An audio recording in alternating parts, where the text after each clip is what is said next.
Wow, is this stunning or what? Isn't it fantastic? It's a traditional Japanese screen. Now, they've been making these in Japan for over 1,000 years, and they use them to create private areas in a room. But I just think they're fantastic pieces of art. And do you know what? It's inspired me to make an Art Attack mini version. Look at this. Cool, eh? And simple to make in 4 easy parts. A 4-part attack.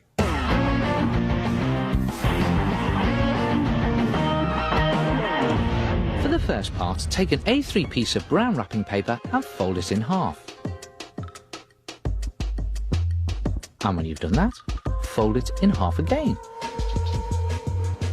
And then open it out so that you can see the fold lines. Stick the paper down onto some stiff card, as you'll need it to be able to stand up later on.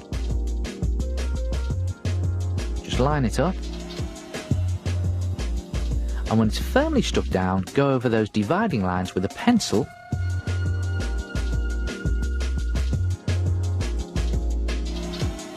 and then draw a border around the edge of the paper about 1 centimetre in from the edge.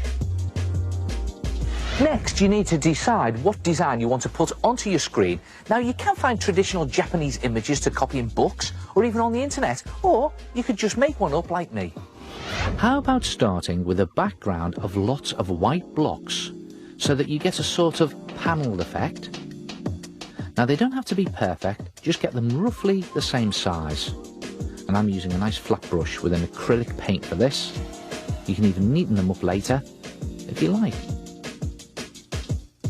And then paint the border black.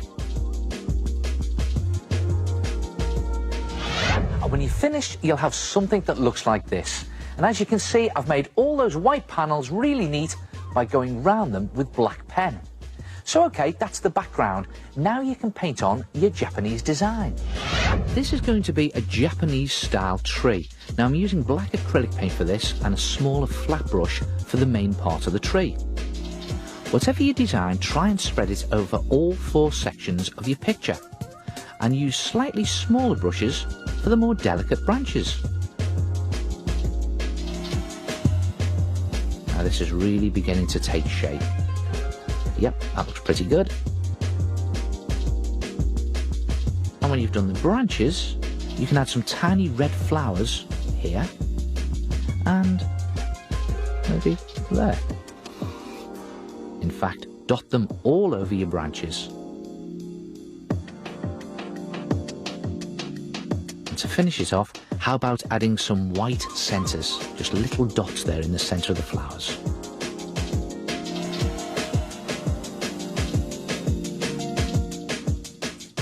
And if you keep it nice and simple, using just 2 or 3 colours, it looks really bold and stylised. So now you need to turn your picture into a screen. Carefully cut your picture along the dividing lines so that you've got 4 separate panels.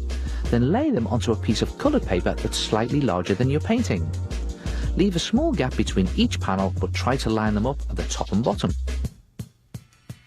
And when you're happy with their position, glue them down. You can mark the position first if you want to. Then finally trim off any excess paper around the edge of the panels. And again, do this very carefully. And there it is, a flexible Japanese screen that stands up as a lovely piece of art. And when you angle these panels, the paper behind keeps them all together. And you can position it just like a real screen. And you can do any Japanese design you like. How about a traditional Japanese landscape? Or these birds with the rising sun? And of course, a traditional Japanese crashing wave. Try it yourself. Miniature Japanese panel pictures.